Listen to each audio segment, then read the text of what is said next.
Assalamualaikum warahmatullahi wabarakatuh. Selamat malam saya sampaikan kepada Bapak Yuliadi MKom selaku dosen mata kuliah Sistem Data Terdistribusi dan teman-teman sekalian. Perkenalkan, nama saya Fitra Koyumi Amir dengan NIM 22100101036. Pada kesempatan kali ini, saya akan mempresentasikan hasil paper saya yang bertema Kontrol Transaksi Konkuren. Sebuah topik yang sangat fundamental dalam dunia sistem data terdistribusi. Berikut adalah outline atau kerangka pembahasan yang akan kita dalami bersama pada presentasi kali ini. Kita akan mulai dari deskripsi mengenai apa itu kontrol transaksi konkuren, kemudian kita akan membahas masalah umum yang sering muncul, lalu berbagai metode untuk mengatasinya. Kita juga akan membahas masalah spesifik dari deadlock dan cara penanganannya. Untuk memahaminya lebih dalam, saya akan menyajikan contoh kasus nyatanya, dan yang terakhir kita akan melihat apa saja tantangan yang dihadapi di era modern ini. Baik, kita mulai dari deskripsi kontrol transaksi konkuren. Baik, mari kita mulai dari pertanyaan paling mendasar. Apa sebenarnya kontrol transaksi konkuren itu? Secara definisi, kontrol transaksi konkuren adalah sebuah mekanisme atau aturan main yang digunakan untuk mengelola banyak transaksi yang dieksekusi secara bersamaan dalam sebuah sistem basis data. Bayangkan sebuah persimpangan jalan yang ramai tanpa lampu lalu lintas, pasti akan terjadi kekacauan. Nah, kontrol transaksi konkuren inilah yang berperan sebagai lampu lalu lintasnya. Tujuan utamanya ada 3. Yang pertama, mencegah konflik data. Ini untuk menghindari tabrakan saat beberapa transaksi mencoba mengakses atau mengubah data yang sama di waktu yang sama pula. Kemudian yang kedua, menjaga integritas data. Artinya, memastikan data di dalam database tetap akurat, konsisten, dan valid.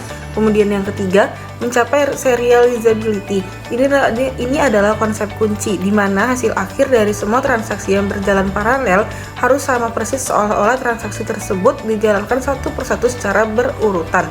Lalu, mengapa ini begitu penting? Karena tanpa kontrol yang baik, sistem kita sangat rentan mengalami anomali seperti last update, dirty read, dan data race. Masalah-masalah ini bisa merusak data secara permanen, tentunya sangat merugikan, baik bagi pengguna maupun perusahaan. Sekarang mari kita lihat lebih detail masalah-masalah yang bisa timbul jika kontrol ini tidak ada atau lemah. Yang pertama adalah konflik access simultan. Ini terjadi ketika dua transaksi mencoba membaca dan menulis data yang sama, yang akhirnya menyebabkan hasil yang tidak terduga dan tidak bisa diprediksi. Kemudian yang kedua, penurunan kinerja atau yang sering disebut bottleneck. Ketika transaksi saling bertabrakan, sistem akan memaksa salah satunya untuk menunggu. Ini menciptakan antrian panjang yang memperlambat kinerja sistem secara keseluruhan. Menurut penelitian oleh Harding pada tahun 2017, ini adalah masalah besar yang menghambat skalabilitas sistem terdistribusi. Dan yang ketiga, data race dan anomali. Eksekusi paralel yang tidak sinkron bisa menyebabkan kondisi data race di mana hasil akhir bergantung pada urutan eksekusi yang tidak bisa dikontrol, sehingga menghasilkan data yang tidak valid. Studi oleh Van pada tahun 2020 juga menyoroti ini sebagai masalah umum di arsitektur cloud modern. Untungnya, para peneliti telah mengembangkan berbagai metode untuk mengatasi masalah ini. Penting untuk diingat, tidak ada satupun metode yang sempurna untuk semua kasus. Pemilihannya sangat bergantung pada kebutuhan sistem. Mari kita lihat 4 metode utama. Yang pertama ada two-phase locking. Sesuai namanya, metode ini bekerja dengan cara mengunci data sebelum digunakan. Jadi, transaksi lain tidak bisa mengganggu. Namun, kelemahannya adalah ia bisa membatasi skalabilitas dan beresiko tinggi, menyebabkan deadlock. Kemudian metode yang kedua adalah timestamp ordering. Di sini setiap transaksi diberi stempel waktu unik saat dimulai. Sistem akan menggunakan stempel waktu ini untuk memprioritaskan transaksi yang lebih tua untuk menjaga urutan eksekusi. Kemudian yang ketiga, optimistic concurrency control. Metode ini bersifat optimis. Ia berasumsi konflik jarang terjadi. Transaksi dibiarkan berjalan bebas namun akan divalidasi sebelum dicommit. Jika terdeteksi ada konflik, transaksi akan dibatalkan. Ini sangat efektif untuk sistem dengan tingkat konflik yang rendah. Dan yang terakhir, multi-version concurrency control. Metode canggih ini menyimpan beberapa versi atau salinan data. Transaksi yang membaca data akan diberikan salinan data pada waktu tertentu, sehingga tidak akan memblokir transaksi lain yang ingin menulis. Ini sangat cocok untuk sistem yang lebih banyak melakukan operasi baca. Kemudian, di slide selanjutnya kita akan membahas deadlock dan cara penanganannya.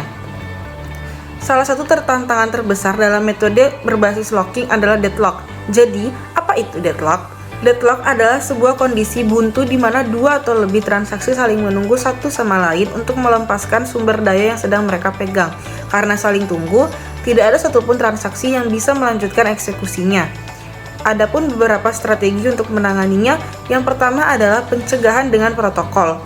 Contohnya adalah no wait, di mana transaksi akan langsung dibatalkan jika gagal mendapatkan kunci, jadi tidak perlu menunggu.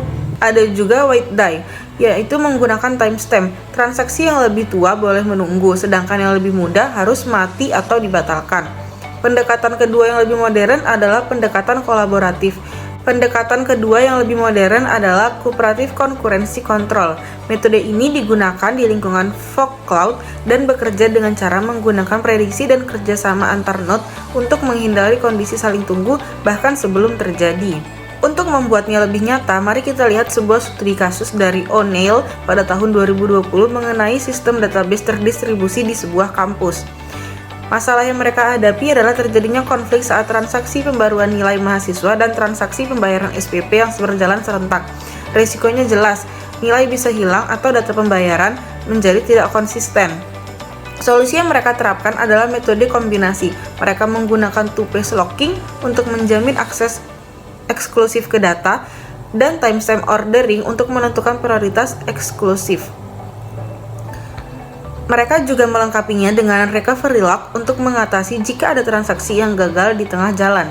Hasilnya sangat positif, konsistensi data meningkat secara signifikan, dan sistem terbukti mampu memproses transaksi paralel dengan beban tinggi tanpa kehilangan data. Tantangan kontrol transaksi konkuren modern. Di era modern dengan sistem berskala besar seperti cloud, IoT, dan big data, tantangannya menjadi semakin kompleks. Yang pertama, skalabilitas dan latensi. Bagaimana caranya agar sistem tetap cepat dan responsif saat jumlah node dan transaksi meningkat drastis? Kemudian yang kedua, overhead komunikasi. Proses sinkronisasi antar node dalam sistem terdistribusi memakan banyak sumber daya jaringan dan bisa menyebabkan bottleneck. Dan ketiga, lingkungan yang dinamis. Di lingkungan fog cloud dan IoT, di mana perangkat edge dan cloud harus terus berinteraksi, protokol tradisional seringkali tidak cukup tepat dan cepat. Solusi modern seperti protokol kolaboratif CCC diusulkan untuk menyebar beban kontrol ke banyak node agar lebih efisien. Sebagai penutup, dapat kita simpulkan beberapa poin kunci. Yang pertama, kontrol transaksi konkuren adalah pilar utama untuk menjaga konsistensi, integritas, dan keandalan data dalam sistem modern. Kemudian kedua, pemilihan metode, baik itu locking, timestamp, OCC, maupun MVCC, harus disesuaikan dengan karakteristik dan kebutuhan sistem. Dan yang terakhir, yang ketiga, tantangan di era cloud dan IoT terus mendorong inovasi menuju protokol yang lebih fleksibel, efisien, dan terdistribusi seperti 2PC dan CCC. Sekian presentasi dari saya. Terima kasih atas banyak perhatian Bapak dan teman-teman sekalian. Mohon maaf jika ada salah kata. Wabillahi taufiq wal hidayah. Wassalamualaikum warahmatullahi wabarakatuh.